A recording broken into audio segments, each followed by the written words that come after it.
Considering the fascinating history of cross-cultural interpretations and use of astrology, a huge question emerges. What happened since then? Why was astrology cast into the corner of pseudoscience and widespread dismissal in our modern Western culture? Astrology is a practice as ancient as civilization itself. The Babylonians, the first Western civilization, had court astrologers who played a critical role in giving the king essential information about the most important facets of the kingdom, such as how and when to conduct war, whom the king should marry, and the inescapable destinies of certain individuals. Ancient astrology was unilaterally used for predicting future events, often in consultation with an oracle, a seer, or a priest, and they believed that terrestrial events and fate was arranged by the gods themselves, and it was their job to discover what that fate or that arrangement that was previously made, what that was. The astrologer's job was to interpret the constantly changing celestial and planetary alignments. Nativity omens, what today we call a natal chart, which is the arrangement of the sky the moment that you're born, would be used to divine the future of a person. But there was no such thing as studying the personality traits of a person based on their natal chart in the same way that we study a person's psychology today. The history of astrology shows that the practice of reading the sky to understand life on Earth, it changes from civilization to civilization in order to serve the needs of the people in that particular historical moment. Just as literary styles change and evolve over time, so do astrological techniques and the purpose for why people use astrology. But even though literary styles change, you can still read the thoughts of Marcus Aurelius or any great author of antiquity and see that human beings thought and felt in remarkably the same way as human beings think and feel in modern times. And in the same way, astrology contains timeless and universal truths that don't change over millennia and over cultures. The knowledge that we've inherited from past civilizations is now being applied to our unique moment in history. As I mentioned, in the ancient past, astrology was universally used as this predictive tool. So what about in more recent history? How was astrology used? Throughout medieval Europe and up until the end of the 17th century, medical practitioners were expected to have a working knowledge of the planets and the zodiac signs and their relationship to the human body in order to identify diseases and to give the proper remedies. They also knew that the wandering stars, which is what they called the planets, how they affected the plant kingdom, because the tinctures they used were based on the proper mixture of herbs and minerals, all which were ruled by their respective planets. In fact, the use of astrological knowledge in the realms of herbology, spagyrics, and alchemy are undergoing their own rediscovery and renaissance today. The most fantastically illustrated and prolific representations of astrological knowledge were preserved in the tradition of illumined manuscripts, which were passed throughout England, France, Germany, Denmark, Italy, essentially all throughout Western Europe. The diligent copying and preservation of these manuscripts by Christian monks and publishers show just how integrated astrology was with society, and especially for farmers. In the starry rubric, 17th century English Astrology and Magic, Alexander Cummins summarizes via Wikipedia, astrologers were theorists, researchers, and social engineers, as well as providing individual advice to everyone from monarchs downwards. Among other things, astrologers could advise on the best time to take a journey or harvest a crop, diagnose and prescribe for physical or mental illnesses, and predict natural disasters. This underpinned a system in which everything, people, the world, the universe, was understood to be interconnected, and astrology coexisted happily with religion, magic, and science.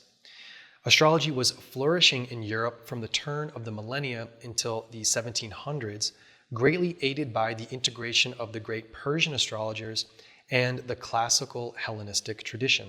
Considering the fascinating history of cross-cultural interpretations and use of astrology, which is so complex and extensive to cover in a single video, a huge question emerges. What happened since then? Why was astrology cast into the corner of pseudoscience and widespread dismissal in our modern Western culture? The straightforward answer is the Enlightenment period and the scientific revolution that deemed anything not observable to the five senses as unscientific and thus obsolete. It was the scientific revolution that sowed the seeds of atheism into widespread culture, because spiritual and energetic phenomena that can't be picked up by our five senses, they can't be put under a microscope and examined or justified by a mathematical theorem.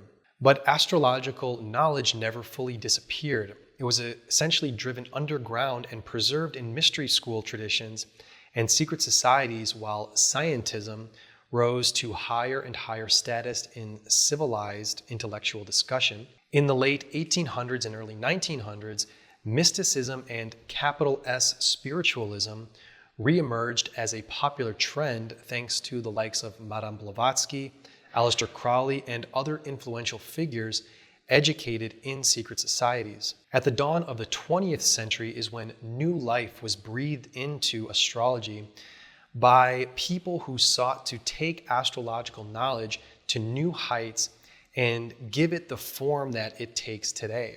So what is that new form? It is analyzing and dissecting a natal chart in order to uncover hidden dynamics in an individual's personality. It was thanks to the rise of psychology and psychoanalysis during the 20th century that drove people's obsession with understanding their unconscious selves and their hidden desires. Individualism in Western culture, spurned on by consumerism, made people look at themselves as if under a microscope, and realizing that what they thought and what they truly believed was important and it really mattered.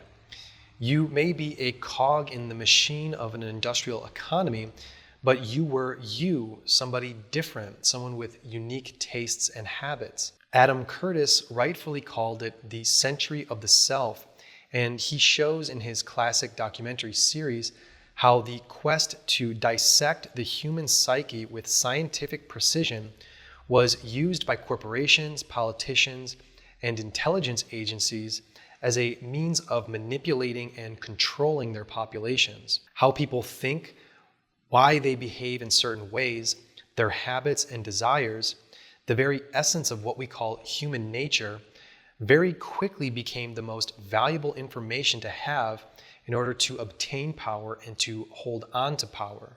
All the while, a new approach to studying astrology was being developed, seeing a person's unique personality from a more mystical perspective, the kind of thinking that scientists sought and still seek to snuff out because, in their eyes, there's way less profit in mystical and spiritual healing than in selling pharmaceuticals. Slowly but surely, astrology in the West rediscovered the techniques of the Hellenistic tradition, and chart reading became more and more precise, which meant that understanding the human personality became more and more precise.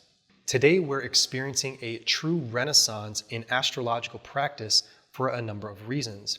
First, the internet has become the new Library of Alexandria, where ancient knowledge and history is accessible at a moment's notice. And there has been no better time for unearthing obscure texts on esoteric subjects. And best of all, you don't have to join a secret society and give an oath of secrecy to gain access to that information. Second, I personally attribute the greatest advancement to understanding human nature via astrology to the work of Ernst Wilhelm. Ernst's work in translating and interpreting the classic Vedic texts from India has transformed the ancient practice of Vedic astrology into a very practical and, dare I say, scientific methodology that is able to describe human nature as well as predict events to the day, as well as bring in the importance of planetary periods of time and even sign-based periods of time that cycle in and out of our lives. One of his most important contributions is using the tropical zodiac, the zodiac that is used in Hellenistic astrology and has been passed down in Western society, using that calculation with the Vedic techniques. Because in India, even today, the most popular and most common technique of calculating the zodiac is called the sidereal zodiac. So even though that the Eastern and Western traditions have mixed all throughout history, it's this using the tropical Western zodiac with the Eastern Vedic techniques that has opened up a whole new way of using astrology. There are many other great tropical Vedic astrologers who've paved the way to this new approach in astrology, such as Ryan Kurzak and Vic Takara, and they've given us fantastically accurate and practical methods in order to study and understand the human psyche. And the third reason why we're experiencing a renaissance in astrology is that the scientific and technological revolutions have had a profound effect on the human mind and on mental health. So now more than ever, regular people are seeking answers to questions about their health and psychology that traditional medicine and traditional science, they really don't know how to address those important questions that have a spiritual or mystical dimension to them. Now, instead of trying to understand human nature, those in power are much more interested in reading and interpreting the data that humans input into their electronic devices. And it seems that human beings are now playing second fiddle to the data they produce, and that their mental health is being thrown to the wayside. Because of the crisis in mental health, especially in the past decade or past 15 years, well, now astrology is entering stage left into the mainstream culture. At no other time in history has astrology been more important for helping humanity grow in understanding itself, and also helping people on an individual and societal level to connect with divinity. As the classic phrase in alchemy goes, as above, so below.